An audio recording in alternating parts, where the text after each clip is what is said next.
Hello and welcome, everyone. This is Mike Sauter and Mike Martin for the Regeneration podcast.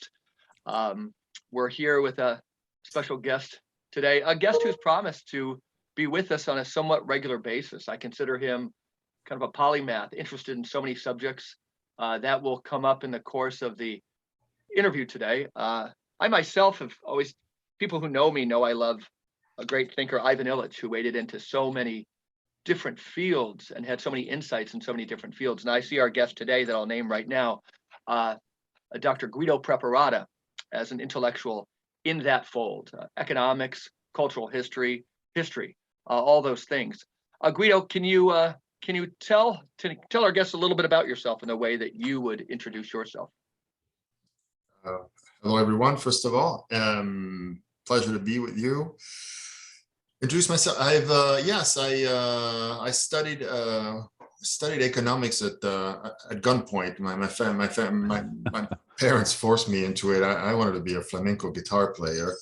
Really, I mean, not that I had that much talent, but better than economics it would have been. So anyway, so I've been forced to do this discipline, which in itself is really interesting. Very important, and the way it's treated is as an abomination. It's aside from being tremendously tedious. So I took this approach of applying flamenco to economics to try to make it more interesting. I don't know if I've succeeded, but I guess it's been my intent. That's great. It's great. It's got backgrounds in criminology. Some of that will come up. Backgrounds, various academic backgrounds, and hopefully I'll ask you at some point in the conversation. And because you're going to be with us many times, we'll get more of your life history and different things you've done. Co-host here, also a polymath, Michael Martin. Michael, you wrote a chapter on economics, and how did we first meet? I think it was because of the name Guido Preparata in some ways. I know. Well, here it's kind of a funny thing. So it must. Let's see, what year did this book come out? So my book Transfiguration, I think it came out in 2018. Yes, it came out in 2018. So it must have been 2016 when I was starting to do some research for the chapter on economics, the world as household. It was kind of funny. I was teaching a course at, just like was an intro to composition course for college freshmen, and they were doing a library orientation, so which is always great because when they're doing that I can just do my own thing, and since I'm in the library, so I was researching, so I was using the databases, and I was really interested in the idea of perishable currency, which I had encountered years ago in Rudolf Steiner's work, and I was wondering, well, I wonder if anybody's doing anything with that now. And so I did a search, and about the only name that came up was Guido Preparata. And so I read these two articles that I think you have them on your website too.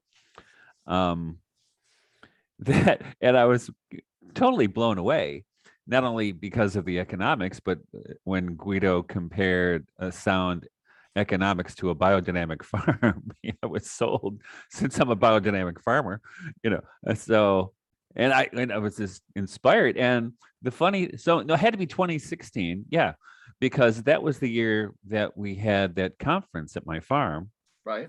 And I had known you a little bit through the internet, and you came, and the first night when we're having we're drinking a lot of wine, we're drinking wine, all the participants, and you started talking about Guido Preparata. I'm like, wait a minute, I'm supposed to be the only one who knows who that is. So it was, I felt that I was in the right place with the right people here. That's great. And I mean, Guido's work really inspired me to think that such a thing would be possible. And interesting, I tell people a lot in that book. In fact, in that chapter, I talk about the powers that be would do anything to stop this from happening, to stop a holistic economy, which they're actually doing right now. And So it's and I didn't expect it to happen so quickly. So Say from more. 20 Yeah. well from 2018 when the book came out, I thought, that all this stuff I'm talking about the economic powers making a move to subvert the possibility of a genuine household holistic economics, that I didn't realize that that moment was that close to happening. And I think what we've seen in the last 2 years, and I've been telling people, I said, this is supposed to be distributism's moment. Where are all these people? Where are all the distributors? Where are all the people with sound economics? And they're out there, but there's such a rush by, say, the World Economic Forum and those kinds of bodies to crush any kind of independent social initiative. And interestingly enough, 20 years ago, I wrote an article on Blade Runner, but which was really a meditation on transhumanism. And nobody thought that was going to happen either. It did. And both of those things are becomes- happening right now. It's come so far so fast, And it used to scare people. Yeah. Now people think it's a good idea. Let's jump into it then. Again, mentioning that Guido will join us on a pretty regular basis. Today we're going to focus on economics. Michael Martin mentioned distributism, which is a much touted movement, mostly within the Catholic fold. Names G.K. Chesterton and Hilaire Belloc and others. It was a different approach to economics. And Mike, your broadside generally against most people who call themselves is distributist. What's your broadside again? It's cosplay. I mean, yeah. I mean, they're basically, Tolkien fanboys who don't do anything even remotely distributisty. In fact, it's all talk. There are some like Facebook groups on distributism, and I once in a while I pop in and ask them, does anybody do anything, distributism wise? And it seems apparently in some of those circles, distributism is really progressives who go to church, so it doesn't seem very distributist to me. So Guido, what do you? Let's talk. Not exclusively within the Catholic fold, but give us a sense, if you can, in kind of broad brushstrokes or however you want to.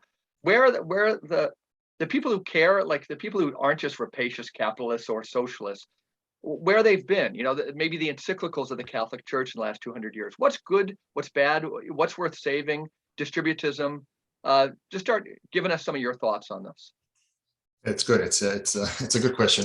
So, I mean, I'm a Catholic who has not been in the Catholic world for a very long time, really, intellectually speaking, mostly. And I only became aware of that world later on by publishing some things with them on Bataille, on this journal that they have out of University of Texas. There's a stronghold of Catholics there. I don't know which one. I forget. Yeah. The University of Texas itself, I guess.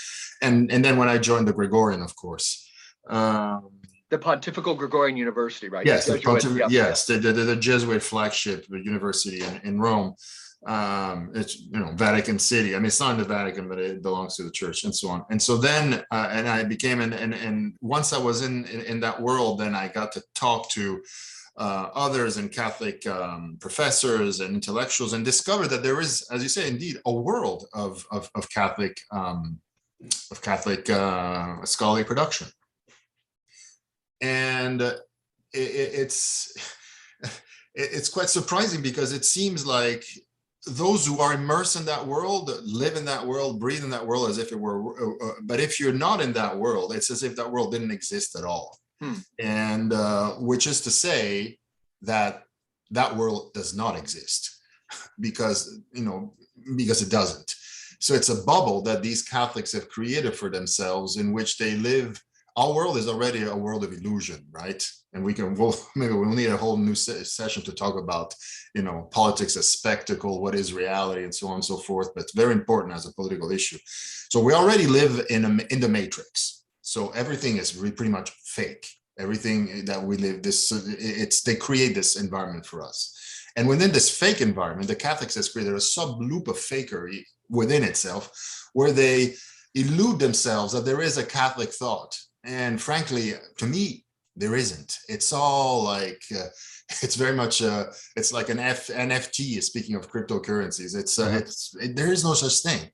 They have these, and I was talking to these priests, have you read this? And Hans Pesch, or I don't know, and I have his books. I still haven't read them, I must say. But no,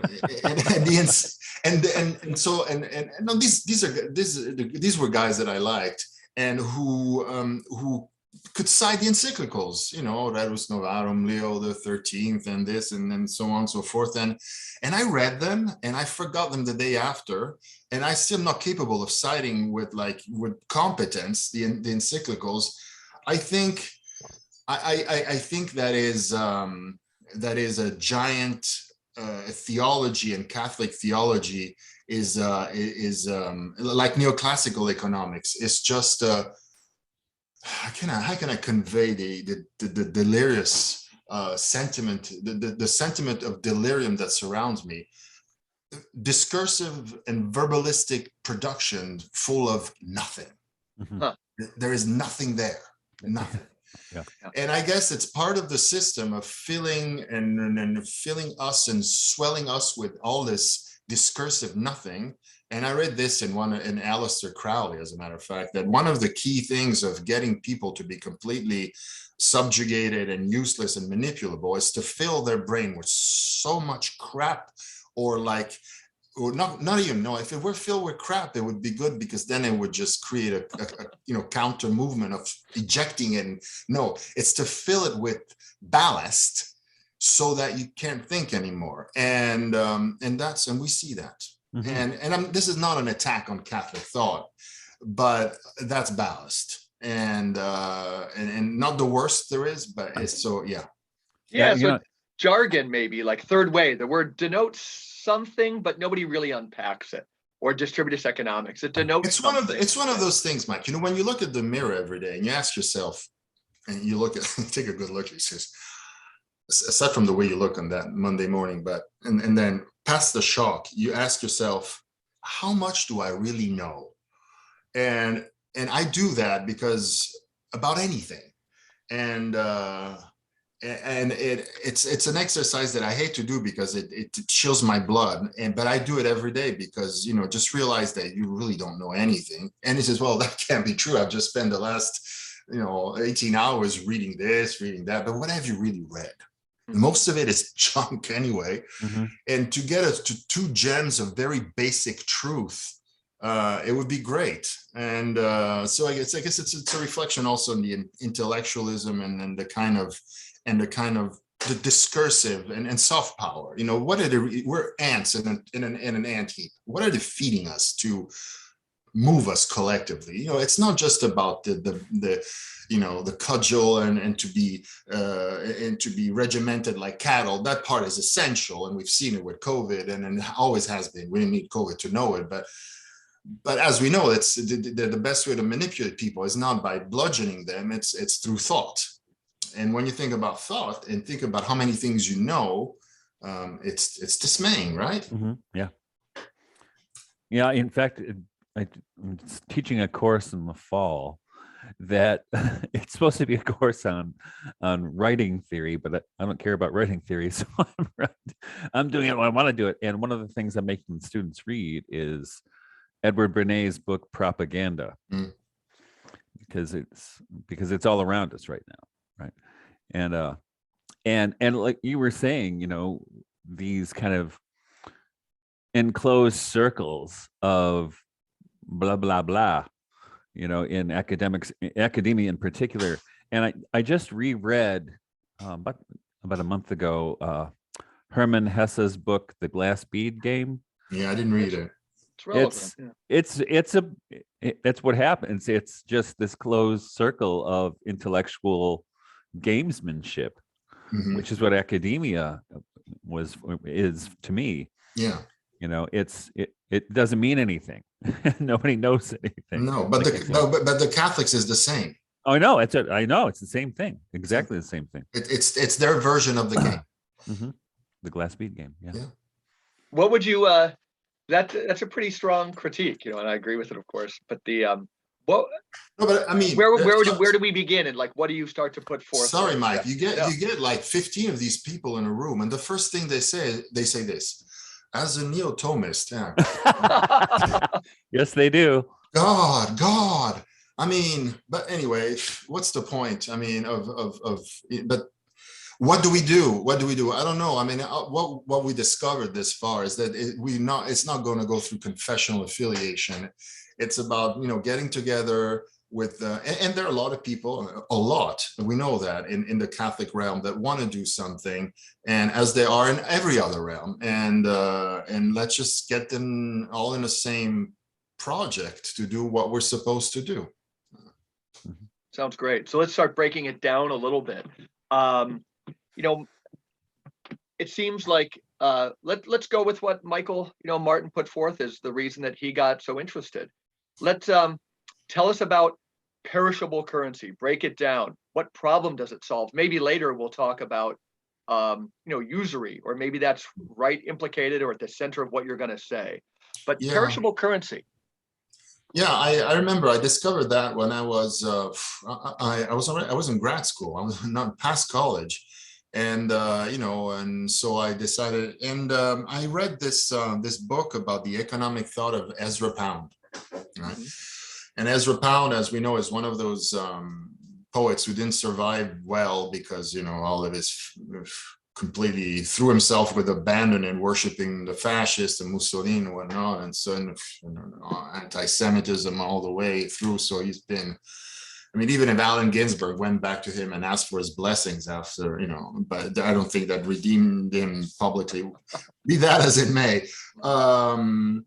And through Ezra Pound, I discovered Gazelle, and because he Silvio Gazelle. Can you give Silvio Gazelle? Yeah, yeah. This ex-business is a businessman of dental implements that made money in Argentina, as many Germans did at the turn of the last two centuries. I mean, 1900s, and yet this guy wasn't a professional economist. He was just a businessman who had this intuition, which we found also in Steiner, and then I also discovered in a book by Bertrand Russell. Well, anyway, yeah, the idea that everything and the problem of usury, the problem of panics, and is rooted in money, and in the fact that money has been equated with the idea of the root of all evil is not money. It's the fact that you equated money with a commodity, and of all the commodity, they chose this one, gold, for whatever reason, which is imperishable, and so. That reading this gem, I remember it's one of the, for me it was 94. It's transformative. I mean, I just for as a student of political economy, just my life changed. All of a sudden, I thought I could start beginning to understand. And mind you, I already was a graduate who had no clue. So I understood, as I keep always saying, I understood of economics less than I did when I first started less when I started my degree than after 4 years. And true of many subjects, I can tell you. Go ahead. Yeah. Oh yeah. I mean, completely. So this idea for me was, it just life-changing, at least intellectually. And at that moment, you start to see, you're breaking the veil. And slowly you rip a piece of the curtain, and you see that you start to see, the shoes of the Wizard of Oz. Slowly, you start to see the heel, and start to see the hem. Surely, as you kept tearing, and the more as you do that, however, as we all know, the system is going to say, there's going to look at you and it says, well, what are you doing here? You are a creature of privilege. You've done all your things. You lead a life, you don't do anything really, you don't work, you just read books and do this, we were saying the blah, blah, blah, and you travel the world talking about blah, blah, blah. And so just be grateful and go on and be a scholar and be a scholar and don't annoy anybody. And that's that. And so then people have a choice, you can conform and play the game and live a life of ease and be a scholar or an academic, which is, according to Huxley, you're an alpha. Mm-hmm. There's several levels of alpha, but even you're as an academic, you're an alpha, and the life of an alpha is it's a nice life. But if you don't want, but it's, and we're going to go back to the things that for me are the mainstays. If we live in an anthill, but in an anthill in an anthill is the queen, and the queen is not a real queen. A queen is it's a generative apparatus that's been worshipped. Here we don't have a queen, and the queens don't do that. What we have, the way I see it, and I've been studying a lot of entomology, and the study of parasites is in collectives, in social insects, is extraordinary. Yeah. And as I was saying, I read these books and I have to block the pictures because I find insects gross, but it's very enlightening. So the main thing is that, societies are termitaries occupied by a parasitical directive body. That's what it is. When you translate this into thought, it's called conspiracy theory. In other words, you don't see the conspiracy theorists, poor or good that they may be. They're all bad according to the system, but we know it's not true. There are some very bad ones, and there are some of those who can think, more or less, who can try. Conspiracy theorists just think that the people that rule are usurpers, that they shouldn't be there, and that they're conveying all the resources and mangling the ant heap as a result, and that's the main problem. So this is what you do. When you're starting to figure out how the elite sucks the resources out of the rest of the worker bees, and the main way of doing this is not through the sting, it is through the money. Mm. And this is why you shouldn't touch money. And this is why in economics, money is not discussed at all. Or in neoclassical economics, it doesn't exist. Money, as they say, is a veil. I mean, it's all about relationship of exchange, and money just happens to be thrown in as something that allows the exchange, which is kind of clever in a sense, because as a concealment. And then there's the Marxists and all the other schools, those that, who understand nothing of money, but they're there precisely to confuse you. So, you don't like neoclassical? Well, then go to the radicals. And who are they? Marx and the Austrian school. Austrians really, well, whatever, the anarchy, the libertarians. Yeah, read them. Yeah, do that and you'll understand even less. No, does it tell you that gold is good money? And so people are so confused. But when you understand how it works and how the parasites suck resources to keep themselves in place, then at that point, you're in real trouble. Not only are you just challenging, your position as part of the parasites, because as an alpha, you have demanded access to become one of the parasites, and the parasites, who are very selective, have selected you, and you should be just kissing their feet. So not only are you not kissing their feet, you're even telling them, you're even uncovering the way in which they suck resources out of the rest of of them.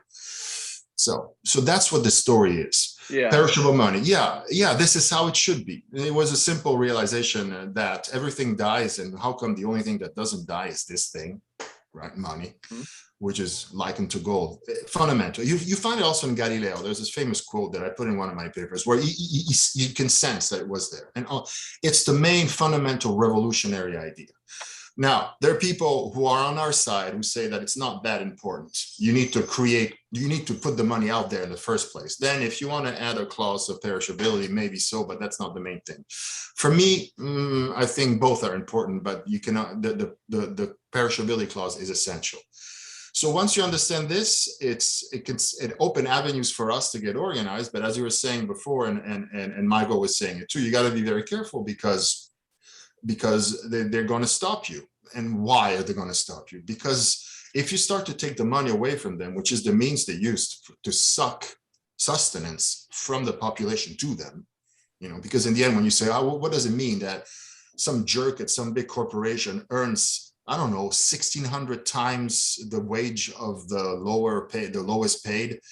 It means just that there is a system that allows him or her to convey that much to this group. And they are the usurpers. And there's no convincing us that these guys are superior. They're not superior. As a matter of fact, the superior ones are in the middle stratum who do the propagandistic work for them so that they can suck this much. this famous part of the Petty Bourgeoisie by Enzensberger, right? It's all petty bourgeois. So it's a battle of us, petty bourgeois. So there's us here. We're talking to our correspondents on the other side of the fence, who are many more, and have a lot more power, a lot more prestige, and telling them, you bastards, you are working for the usurpers, and you are writing thought and discursive material to justify their tenure. But they're worthless. They're worthless people. And not only are they worthless people, there's nothing that justifies this transfer of resources vis-a-vis the misery of the others, right? Right. And so this is what we're trying to do. And before I stop on this one, I wanted to quote also one of the main classic of anarchistic literature is Lavrov's famous The Historical Letters, Lavrov's, which was a great inspiration to all the Russian movement and so on. And I think, I don't forget which letter it is, the eighth or so, he says, so this is a Russian economist? Yeah, this Russian. It's a name I'm not familiar with. Yeah. Eclectic, Lavrov. Yeah. Okay.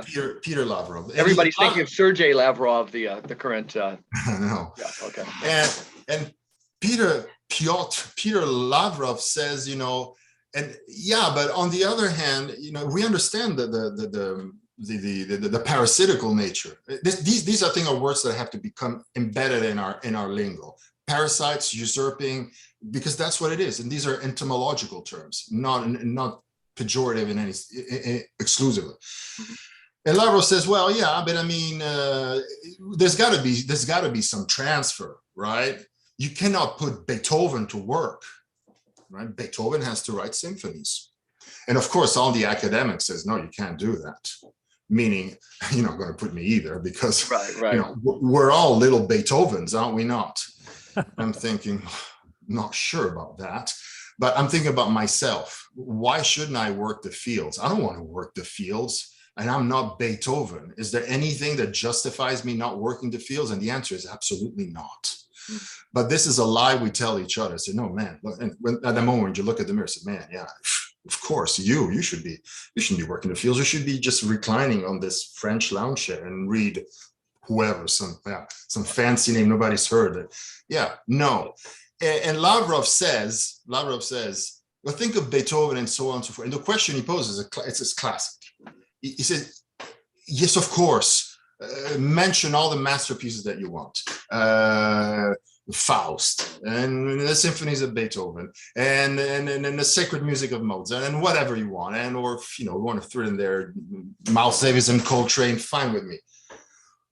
These people, so somebody had to transfer a lot of resources for them to make these masterpieces. So don't question the system. There's got to be some suffering. This is what they say. This is kind of the conservative answer. There's got to be some suffering to create these masterpieces. And there's some injustice that goes along with it,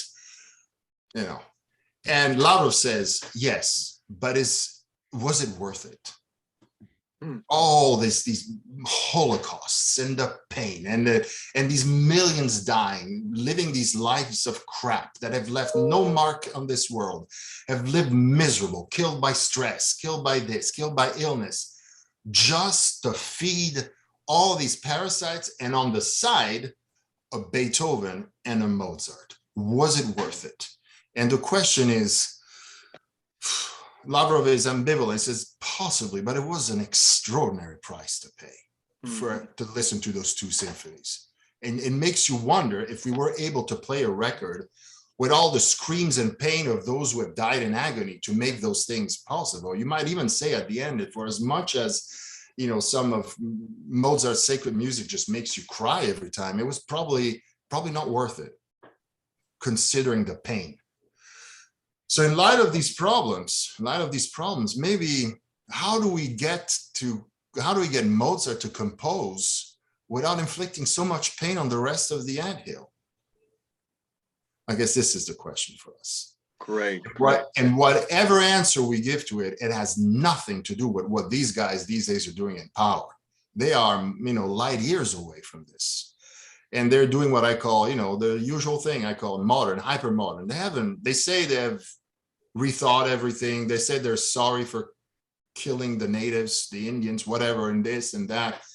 They're not sorry at all. If they were to start again, they would kill them all even faster than they would yesterday, because the mentality hasn't changed. So all these lies and nonsense they're saying. But but yeah, so it's I they're saw not. a stat, and I forget the exact numbers, but the latest package that we might ship to Ukraine in comparison with the annual budget for all the Native American, Yeah, reservations and so on. It's astounding, yeah, astounding. Yeah. yeah. No, I mean, if we wanted to, we could pave Congo, the streets of Congo with gold. But I mean, so you wonder what have they done with 40 years of FAO and United Nations, feed the world, my left hind leg. They don't care in the least. So what's ahead of us is super hard, not only because the system is just hell-bent on continuing as it has, and also because we are so very few, so disorganized, right? And we're not united. We don't know all. We don't know each other all. We know if it's, and we're not aware. And plus we have our own limitations, and I'm not talking about human limitation. I'm talking about understanding our theories, and the fact that we cannot even guess most of the moves of these players. I always feel they're like 10 steps ahead of me or whatever. I'm trying to devise how they think and what they do. So anyway. Michael, think of your class again. What would be another question for Guido at this point? Well, yeah, I mean, college students right now, it seems from what I've been talking to them, especially about this, and this, I get this from the more mature students, and they really, it's interesting, because of COVID, there's a mixture of despair and hope in them. They don't like what's happened to them, but also on the other hand, they don't see much hope for the future. So a lot of them, even a couple of my kids, have become really interested in investing because they don't think there's any kind of financial stability ahead for them. Not that investing is.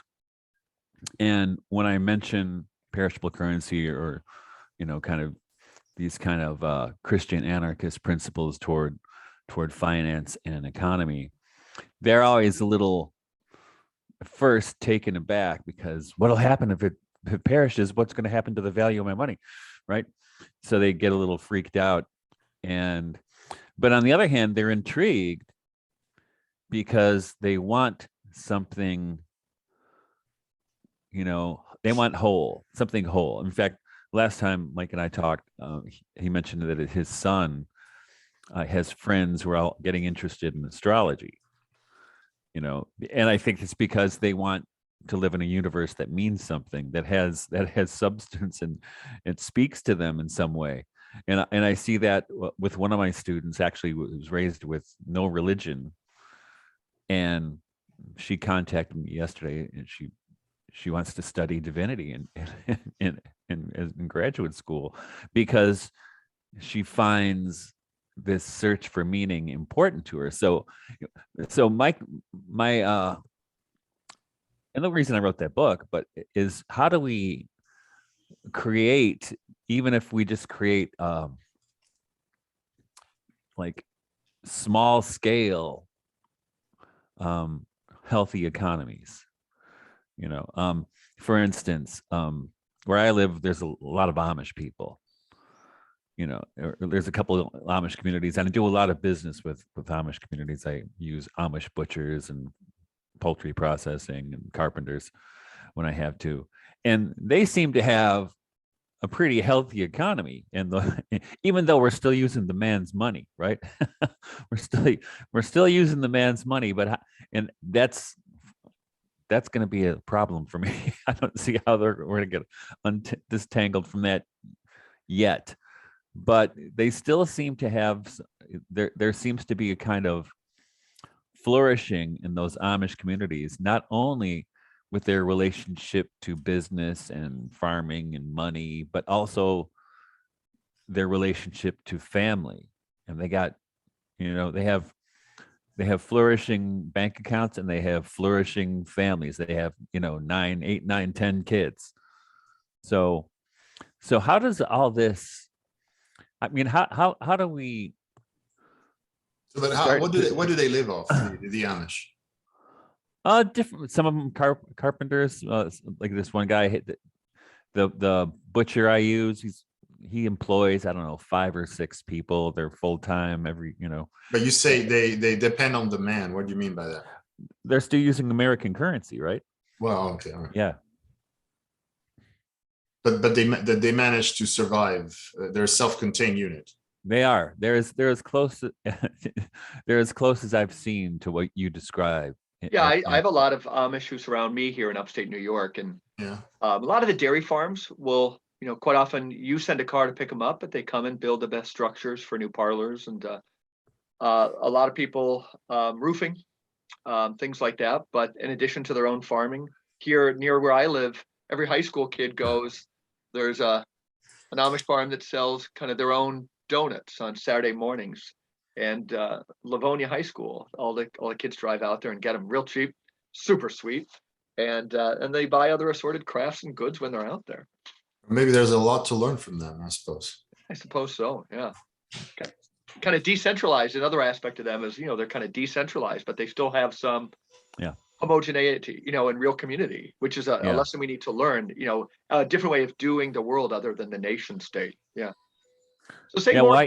Go ahead, Michael. Yeah. Well, I had a student a couple of years ago. That was weird. I had a student a couple of years ago. She wanted to do a paper or a project on alternate ways to live.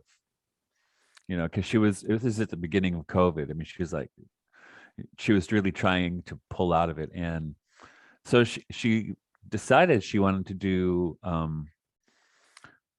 something on Christian anarchism.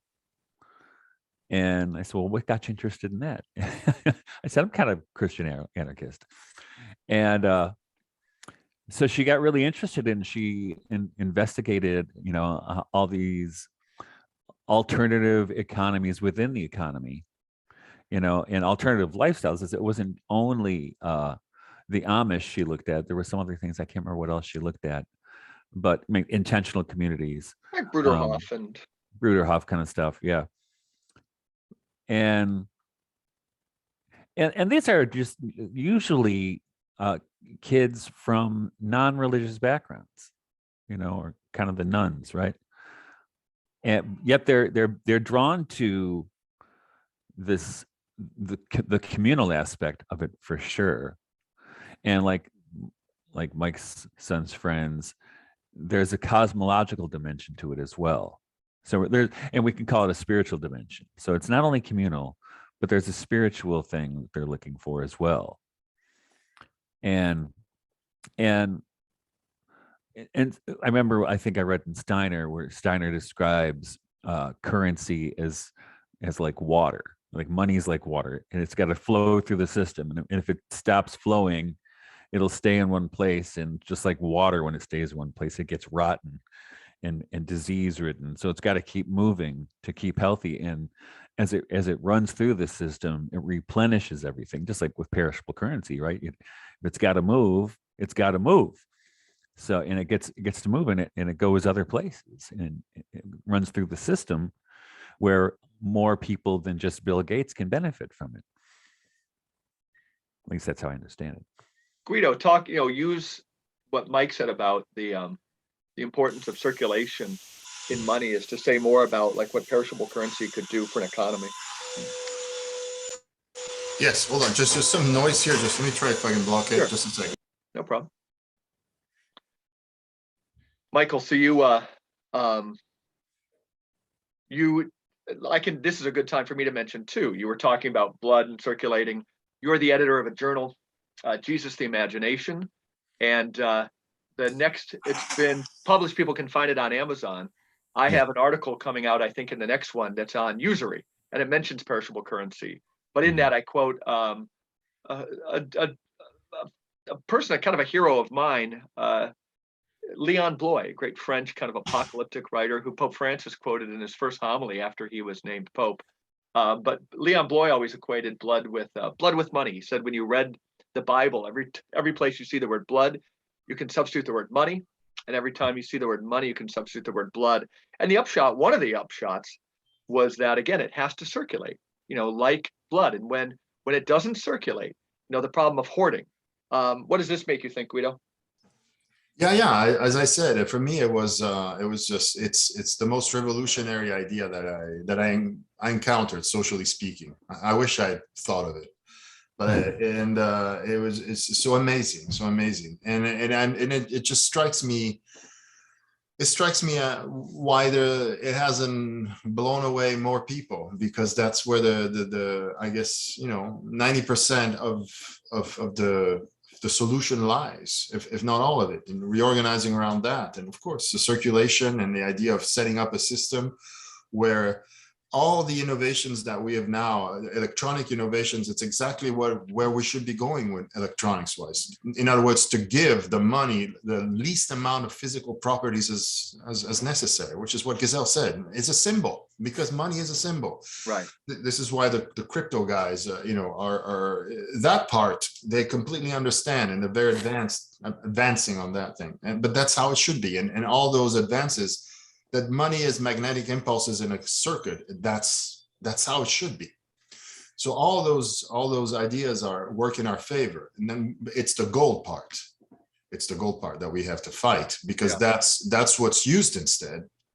That's what's used to, using the typical what's called the capitalists, but it's not capitalism. It's, call it whatever you want, call the standard chief exploitative method. And I guess, I don't know where I was reading this, maybe it was this from David Graeber, that said that Marxism, called capitalism, is just a more mechanized version of this long approach and practice of exploiting others through the wage system, starting with money. The exploitation is not what the Marxian thing is, a one-on-one relationship with labor. So I steal your labor. No, the institutional key part in the story is that it's when the ones who control the hoard of money come in to decide how money is going to be distributed in the metabolism.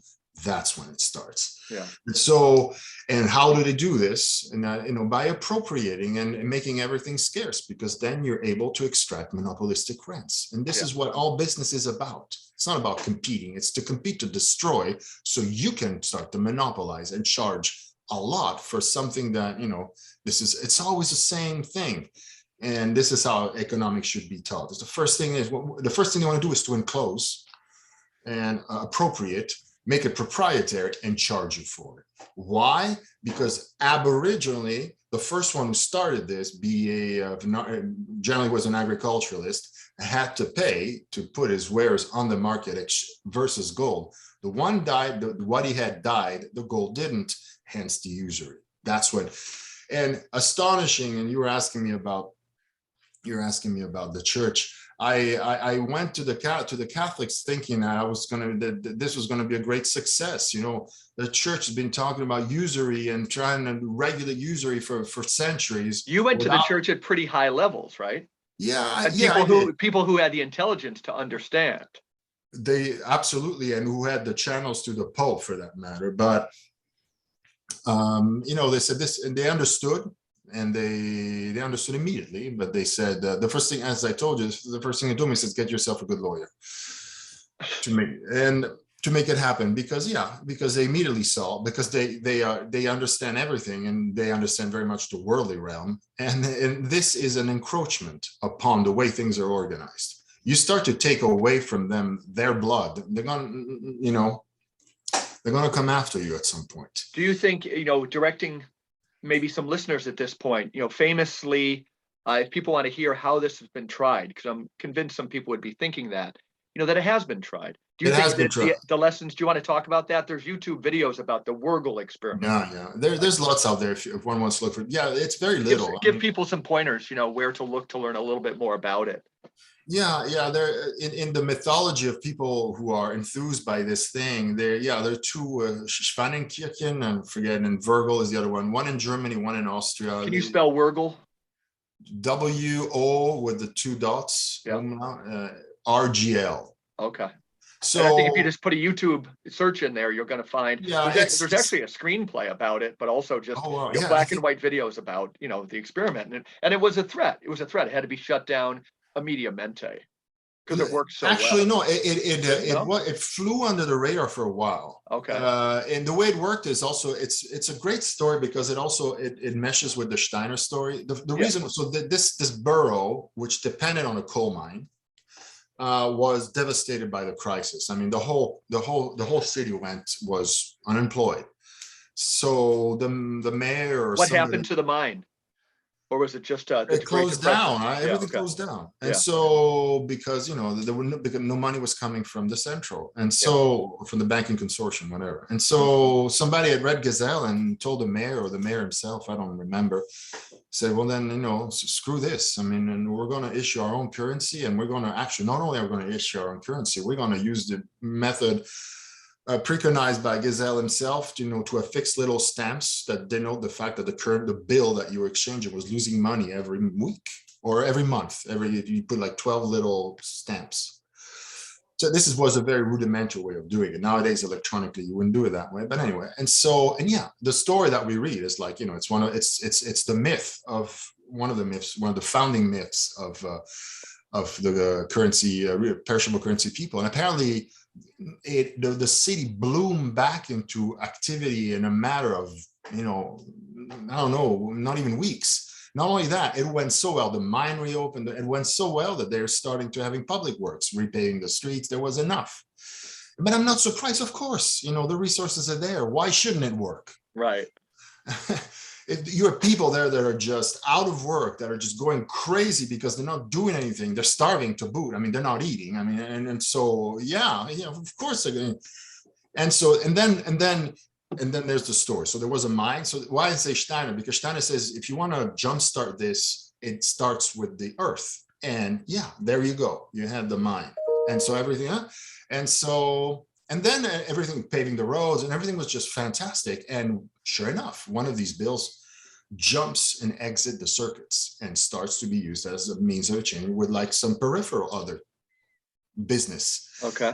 And in the circuit of, back in those days when you were asking for credit and you're sending your IOUs back to bigger banks to have it discounted, slowly, this thing was so popular, it started to travel until it reached the central bank in Vienna. And the inspectors in Vienna looked at this thing and said, what the hell is this? And so they dispatched their inspectors to Virgil, and that was that. And, you're forging the currency.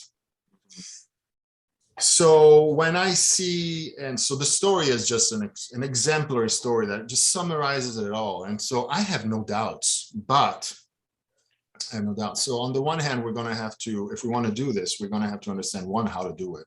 Yeah. And it cannot be. Not all cities are like Virgil. They do not have a mine, and this is why I was talking to some people that we might have. Maybe we have to think of a founding cluster of cities, maybe as like we have to think in atomic terms, or like quarks, a group of 3, a group of 5, or whatever. So maybe that could be the blueprint. Right. And so we have on our own to figure it out. And with the caution from the Monsignor who told me, get yourself a lawyer, we're going to have to need lawyers also. And we're going to look, and we're going to see what the crypto people did, because cryptos are allowed. But as we know, we read these, we look at these videos about the creation of cryptos. The Satoshi paper and the people who launched this were inspired by the Liberty Dollar. Remember that? Say more about that. Satoshi or some anonymous people will take kind of a reset here. A Satoshi paper, to my understanding, is an anonymous group of people, maybe one, maybe more authors, who kind of set up the whole Bitcoin experiment, right? Yeah.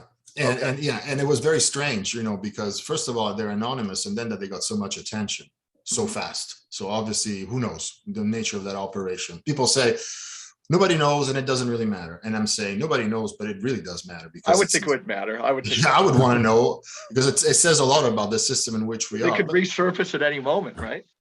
Well, who knows? But apparently, what the thing that fascinated me is what the crypto people, the crypto pioneers were inspired by this dude who invented the Liberty Dollar. I don't know, this guy, some random guy, just minted gold coins, patriotic gold coins, and started selling them.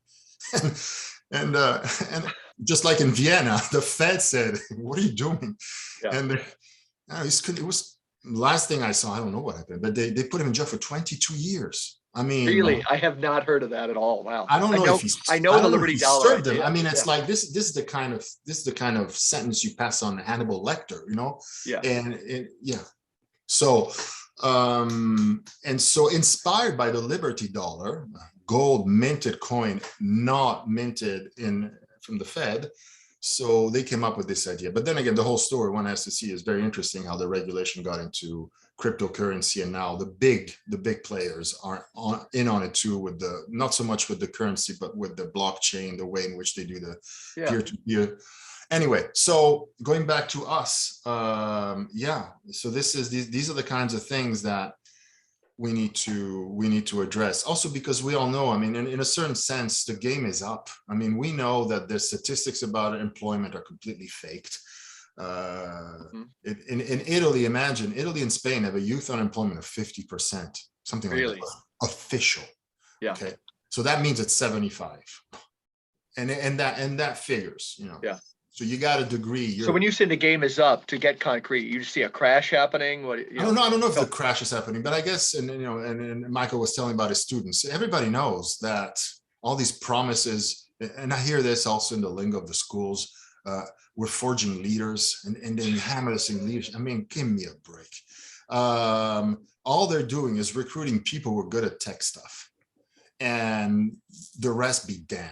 And even amongst the tech guys, you know, lots of really talented kids, not even 10%, only 10% of them are going to make it into the higher echelons, because that's all they want. They want techies, and that's it. And so in this kind of a world, you know, this will, I think, play to our advantage, because yeah, it's amazing to see. We weren't like this, you know.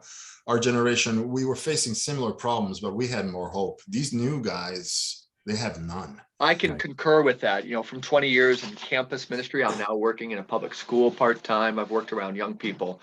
The college where I work, maybe 15 years ago, they took a survey of all the students. It's a state university. And one of the ones, even back then, it was something like 64% of the students felt hopeless on any given day. Now, that's a big word. We don't use that word hope much. But for some people like myself, I heard that, and it just really landed in my gut. And I can only imagine where it is now. My youngest son, he writes a lot on the distinction between the generations. But, you know, one of his benchmarks is, you know, that none of his friends, a very few, and if they are few, they're probably deluded, you know, can look forward to a pension.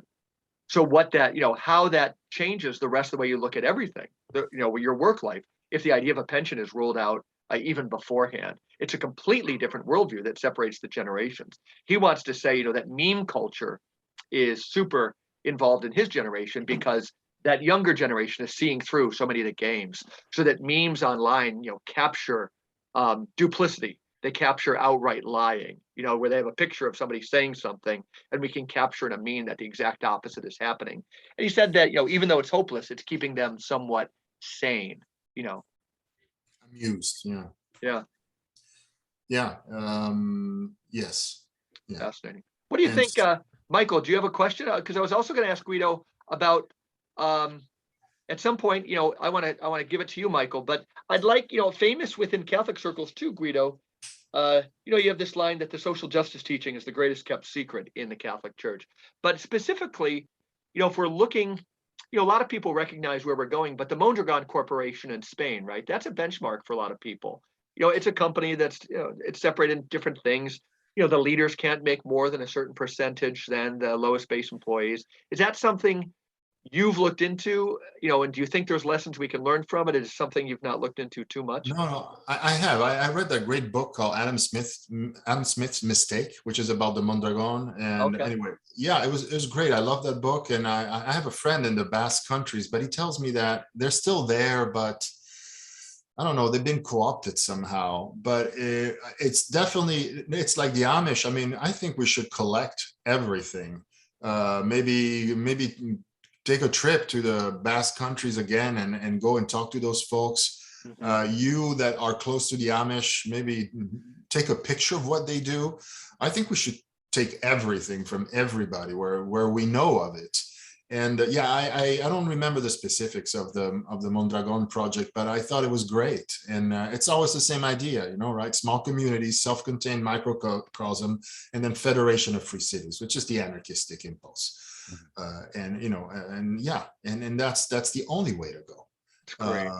It's the only way to go, because it's by itself, it's virtuous, because it frees everything and makes everybody happier. It pushes the community away from violence. I mean, it's obvious that it's like that. But I guess the point, when the question Michael was talking about this, about what to do for the future, I think before we do anything, and I remember they always ask me, and I find myself always they always say, well, okay, fine, you're criticizing. And well, what do we do? And it's okay, we will do, but first, you know, it will be important also to change the mindset. And talking about all, you know, filling our heads with garbage, cleansing that and starting with filling with something. It's not as minor as people think. And I say people, I mean a lot of really well-intentioned people that just are really waiting, but they're also very impatient. And when you start telling them it's really important the way you start thinking about things, they get impatient. They go, yeah, whatever. I know everything's wrong. I want to know what to do now. For me, I mean, I share all of that, but the thinking is, because it's also taking me so long to detox myself and to put like 2 pieces of Lego together and be so happy to have these 2 pieces of Lego. And I'm saying, you know, I want everybody to say, oh, I got a piece of Lego too. And before you get to that stage, you gotta think. And that means debunking a lot of stuff that you think was sacred, and it's not only sacred, I mean, it's just foul. So going through, I mean, calling a program of re-education makes me sound like a Khmer Rouge. I don't want to do that. But you know, just getting together and talking to one another and just saying, you know, as we move on, let's think about what we know, and what we know as we do it is essential. And that means, you know, rediscussing everything, let alone all these fake sciences or theology, which I think is useless for what I've seen. It's a disgrace. I wouldn't even call it a logy or anything. Right. But even discussing, you know, the Gospels, or that's fine. Always, but away from the neo-Thomists, you know. But you know, just what does it mean, and what does it imply in terms of doing, and in terms of creed, and so on, along with everything else. I am trying to do this work in this book that I plan, which is the Tour de Force, and it's costing me a lot of time. And I don't know but I want to do precisely this, debunking, and just say, actually, because it's about anarchism. And I draw my point of departure from this famous book on the anarchist terrorists, and that the founder of criminology wrote in the 1890s.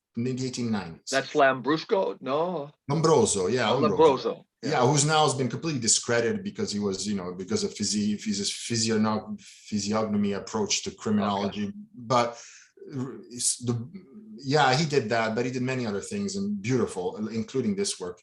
And one of the things, and Lombroso himself says, you know, I agree with a lot of things the anarchists said, but he's a social conservative. He says you cannot have revolution like that, aside from the violence, which of course we condemn, but that's not the point. Their ideas, he's like, you know, he's an academic, and he's like, it's not that it pains him to say it, but he's honest to say their ideas are good. They're complaining about real things. And some of the complaints written by those anarchists are amazing, and they're not in the current curricula anymore. I don't know why people are not reading, not just Bakunin, but many greats. Lavrov was citing, Malatesta, and so many others. So even even the crazy ones had interesting things to say.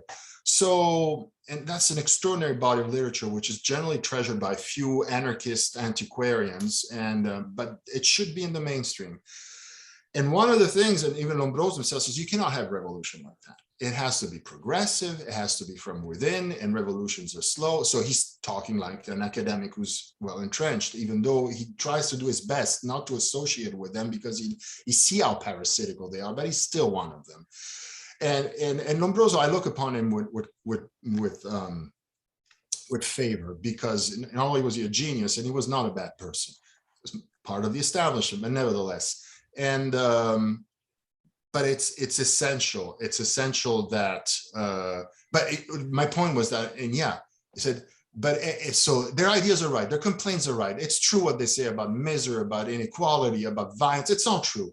But they're crazy. They're killing and they want things too fast. And here comes the final punch. And their economics are just hopelessly crazy, hopelessly utopian and primitive. You know, they want us to go back to the cave. They're suggesting all sorts of an anarchistic communism, which is unfeasible, and so on. And then they heaved a sigh of relief. Like, for a moment, I was really scared. I acknowledge, but then on the economics, they completely run aground. I mean, they shipwreck, and thank God. Move on to the next thing. And that's where I want to stay right there. I said, oh no. And some anarchists, even the one we're talking about, Bob Black and the abolition of works, and he wrote, great essay, but he says, we anarchists, one of our strengths is that we don't offer blueprints. Oh, hell no. Of course, if we don't offer blueprints, then nobody should listen to us. We do offer blueprints, but we got to figure them out. And let me take that initiative to say people can find online too, simple things. The name is Bob Black, Guido just mentioned. You can find an essay that's also in a book form, I think both free online. Talk about anarchists, like he wasn't going to charge. It's called The Abolition of Work. It's a real work of genius. It's also genial, right? That's what we're saying, is that this word anarchist, in the Catholic tradition, we have Dorothy Day and Peter Morin. There's peace and love anarchists. There's peace and love anarchists. And that's been the vast majority, Michael. Here's what but I think this is right. I mean, what do we do, right? But the other direction, and it's something you mentioned earlier, Guido. I think you mentioned enclosure. And a lot of what I've written about being an English professor is, it's tracing the trajectory of enclosure from Henry VII and Thomas More all the way to today, where there's the kind of enclosure where real estate development comes into communities like where I live, start buying up old farms, put in a subdivision, taxes go up. Then over 20 years, the taxes have gone up 600%. Everybody's and the farms off to sell to Bill Gates so they can cut their losses. But now, it went from that kind of enclosure that you saw in England in the 1500s to real estate enclosure. But now the movement to enclose the human body, right? Through these vaccines and all these other things have been going on, and vaccine passports, for instance, and which is tied in with this idea that you will own nothing and be happy, right? So I think there's like that counter movement as well, where those guys are moving not just into the community but into the body now, whereas the movements you're just talking about are, people coming together in first, small communities, then communities in relationship to each other. But it seems like a race too, right? It seems time is of the essence in a way. Yeah, I think so. I know what you say is interesting. Yeah, the body, of course. I don't know. I mean, we've had this conversation amongst us before. I wish I knew what they were trying to do with the vaccine. And unless I understand, I'm not going to say anything. It really enervates me. I wish I could be able to, blurt out all sorts of things about, but I can't because I don't understand. So I've been trying to learn about this. I'm being, again, I don't know anything. So I bought myself books on immunology. Hell, you didn't take biology? Oh yeah, I took biology in high school. I don't know what classes you had, but I can imagine mine. So Yeah, so and even God knows what was written in those books, because if those manuals are as good as economics manuals, just so then I'm excused. But I don't remember a damn thing about that. I'm reading Duesberg's book about the invention of AIDS, and I downloaded the book by C.F. Farber about AIDS as well. Those were classic of the counter literature on AIDS, and reading about immunology. Just like 9/11 reminded us that the geopolitical spectacle is so important in politics, and I wasn't aware of that. I was living in this bubble, and then so I had to learn all that. Yeah. Now we have to, the Matrix. 9/11 reminding us that you live in the Matrix, and everything is just a man-made movie that's just injected into your brain. Now this episode here, COVID, reminded me, ignoramus, that one of the bastions of the world, of the termitary we live in, are three. One is health, which is huge and has come to the surface just now, but it's been there forever, for a century at least. The other one is energy, and the third is money. So we have to understand these three. Speaking of also why it's going to be hard for us. One, because we're ignorant and we have to become knowledgeable. We have our own limits, and then also the masses, the rest of us in the middle class, those who have the luxury to read and write, we're in a constant fight amongst ourselves. We're just the minority of people who are not willing to go to the side of the alpha and live, it's like in the movie The Matrix, when the traitor talks to Agent Smith and he says, when you plug me back in, make me somebody famous, right? And so everybody wants a piece of the action. Everybody wants a piece of the action. And so I was recently going back through some of the things that my own father was involved in, physicist who wrote. Yeah, describe. Your dad wasn't just an everyday ordinary physicist. No, my dad You're talking about science, and I kind of want people to hear that you come from a pretty. No, my dad was a man of quite singular talent. He was, I guess, he was tenured in particle physics at NYU. He was 27, and so he had an extraordinary career. Then in his early 30s, banking on it's very interesting. He died 20 years ago, and I wish I had so many questions I wish I could have asked, but back then, I didn't.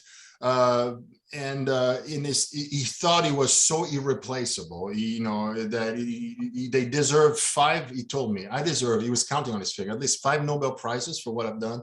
And then in his early 30s, precisely because he thought he had so much capital accumulated, and he is famous and everything, he decided that something happened. It's a long story, I'll make it short. Something happened in big science and in the world of physics. They changed the course of the agenda in the mid-70s. Something very critical, very mysterious, very important happened. And my dad protested, and they called a general amnesty of all the different schools of physics that were fighting one another, two mainly over the nature of matter, study of matter, and then they called the great Feynman, the Nobel Prize. Richard Feynman, sure. Richard Feynman to preside over this great piece of reconciliation and the new course of theory from that moment on. And there was a famous instance where my dad he was in his early 30s, stood up and challenged the great Feynman, telling him, what you're saying is nonsense. And there he was, a 30-year-old talking, and my dad was in awe of Feynman. It's not that he thought he was an old fool, an old crew. No, he was. And that's still the end of my dad's career. So wow, that story. He was tenured, but that's wild, marginal and lost. Yeah, it's the way it works, right? Yeah, it hadn't been for tenure, he would have been out. Yeah. So he became rogue, and it suffered ever since, because when you're in that world, he always wanted back, which I thought was kind of depressing to watch. You can't be Pope and heresiarch at the same time. It's if you want to be a chief of heretics, be the chief of heretics. Stop crying about not being part of the church anymore. For these guys, once they've seen, these peaks, they always want to be, status, the prestige. So he was torn between these two things. When he went rogue, however, he started to, write theories for all these phenomena, for the memory of water, one huge thing that happened, and for the cold fusion. And so I'm all this story, and just to come back to this thing and away from my dad for a moment, but and so and for my dad, these were problems that, I mean, it worked. It took him a very long time to come to his theoretical approach. But once he had it developed and was in his late 40s, all these phenomena that were puzzling the planet, for my dad were simple to explain, because there were applications of his general theory, and he could explain this and this and then the other. And he told me he was almost bored by it. I understand the phenomenon. So anyway, why was the memory of water really skewered immediately? And it came from this guy, Jacques Bienveniste, who was a chemist and a biologist, really affirmed and really posh, and they destroyed him. And Bienveniste died likewise of this phenomenon. And the other one is a story, as you remember, in Cold Fusion, where they made the announcement in the 80s. We all remember that. And my dad I got to know, I traveled, I met Fleischmann and Pons. I saw this, I lived through all this. I was in my 20s. And so and I'm getting to my point. What really struck me, though, is that recently I was going back on this, reading some of the manuscripts of my dad and writing about this and that, because I want to understand what happened with big science and the politics of it, because I don't still. And I read some bloggers and some reactions and about cold fusion. And the bad news is that cold fusion is going to come back. You know that, because it's in the hands of Google and Gates again. Now it's going to become legit, so they say. Back when it came out, everybody was screaming, charlatan, crackpot, die, whatever. That's what I'm talking about. So here you are. So there are a couple of really established, solid scientists like Bienveniste and Fleischmann and Pons. You know, Fleischmann was a member of the Royal Chemists. Like, I mean, is a top British, and that make this announcement. And you would imagine that the world listens to this, because when he announces the memory of water, what is he saying? He's saying that we can cure you with electromagnetic waves and water, period. That's the end of the pharma arm of the monopoly. The others, what are they saying? Same thing. We can fuel everything with water. That's the end of the energy cartel.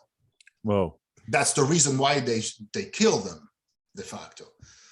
Then, but it's, to me, what strikes me, it's not so much the conservative ferociousness of the system that will kill whatever, because as I wrote, the system is not interested in science. This cult of science is illusory. The system doesn't give a damn about science. The system cares about the technology that sustains it, the routines and the technological routines that sustain its tenure. Those, yes, but science per se, no, actually, it could be very dangerous. These same guys that you've been covering in gold as alphas, as my own father, they can turn against you, as they will, when they become prideful enough to think that they are irreplaceable, and they say, well, hell, I'm a genius. You recognize that I'm a genius, so now listen to this genius. And the system goes, I don't think so. Actually, get out of my sight and die altogether, and you're gone. This is what they do. This is what happens. It strikes me sometimes that these big people can be so naive, right? And so on the one hand, and I'm coming finally to my point. What really strikes me, it's not what the system does. The system does what it do. The parasites have to protect their parasitical tenure. What strikes me is our counterparts in the middle stratum. What? You got these accomplished scientists that tell you that you can be cured for free, and that you can have energy for free, which means more liberations of free time to nurture yourself and get most of the world, and not all the world, out of misery, which is what we want for everybody and for ourselves. What do they do instead? They start to scream crackpot, charlatan. Yep. And still in today's blogs, they're still there. These nobodies with a degree in science that just want to talk and blog, who take pot shots at these heretics. To me, that's the most disturbing thing, more than what the big ones, the big parasites do, because, for obvious reasons. Well, that was quite a story. Let me mention again for people interested, Guido's dad, Giuliano Preparata, that's right? You could Wikipedia him. And all those controversies, Richard Feynman and so forth. Fascinating. I've known you for some time, Guido. I didn't know that whole story, that ties together health energy, and money. So I began by saying, for me, you're something of an Ivan Illich. I don't want to put him on too much of a pedestal, but he also dealt in those three areas. And I think, as we continue, I mentioned at the onset, you'll be somewhat regular guests. And I'm so grateful for that. How about we end with a few things? I want to make some mentions. Guido, why don't you tell people about your website? Or Yeah, how can they get more? How can they get more involved with your work? No, my website is in a very bad. Everything's been redesigned. Let's put it this way. So right now it's a shambles, and many links don't work. But and thank you for mentioning it. I want to. It will be the website will be entirely refurbished. I'm going to put a lot of essays on it, and I'm also launching a new press, a publishing house, where one day I'll be able to publish not just me, but everybody else, if it makes sense for them and for this to happen, and the financials of it. I don't know yet. Starting as and so I'm going to have a website for that too, and where it's going to be collaborations and promote and launch a lot of books on all of these issues. So these two things are going to happen in this forthcoming season. Is the new website still going to be named guidopreparata.com? Yes, and awesome. then the press, yes, it has to be. The press is called Ad Triarios, and tell us about the origin of that. It's the third liners. It's the third liners of the Roman legions. It's when things got to a point where the battle cannot be solved, they would just open the lines to let the third liners come in. Generally, or professional butchers. But all this violent imagery is more, I intended more figuratively. So we are the third line in a good sense. Peace and love anarchists who renounce violence. So and the logo, they were suggesting, well, if it's a triage, you should have like a legionnaires. Absolutely not. Yeah. I mean, it would make sense, but that's not the idea. But I like this idea of now is the time to, cut the knot and just get down to just say it as it is and change and move on, and especially debunk. We got to debunk a lot of stuff. Our minds are ballasted with a lot of misconceptions and things that are of no use. Let's put some good pieces of Lego in there, and one at a time. Even if you have one, I have one or two, and I'm happy with those two, and I want to put more. Yeah. I might mention too that at a website called Front Porch Republic, I've written 2 articles kind of with you and about you. One was about your book on Catholic economic and political thought. You edited with some other people. It's called New Directions in Catholic Social and Political Research. The article I reviewed it is called Avoiding the Hive at frontporchrepublic.com. Also did just kind of a summary of your work, that spoke to me so much, and that's called Bridging the Gap Between Narrative and Reality, the work of Guido Preparata, and that too is at frontporchrepublic.com. Previous, I mentioned Mike Martin's journal. He's the editor of Jesus the Imagination. Can you tell us about that? Because it's also in an article I have upcoming in the new edition. It mentions Guido Preparata. It's on usury. We'll have a whole other interview about usury and so forth. Go, Michael. Jesus the Imagination, the next volume, I'm still waiting on a couple essays, is on the theme flesh and spirit. That's where Mike's essay will appear. And you can find Jesus' Imagination on wherever books are sold, but you can also find it on my website on the Center for Sociological Studies.com. And your other books are on that website too, right? They're all there too, yeah. Because the one you mentioned, we began by talking about Michael's book called Transfiguration, and his chapter on economics. And I almost think that book, Michael, kind of gives us a framework to continue so many of these excellent interviews. Yeah, that's I think of that book as the practical sociology. I mean, what do you actually do, right? What can you start to do? Something we began by saying the distributists absolutely refuse to do, which is anything. Well, they wouldn't even join a CSA. Just join a CSA, do something. Yeah. Well, thanks everybody for listening to the Regeneration podcast. Guido, we're going to see you again in about a month or so. Does that work? Yeah, it works. And I'll ask you which topic. I can think of about 10 to 20 right off the bat. So thanks everybody. We'll see you next week. Michael, take care. Yep. Take care, everybody. Bye-bye.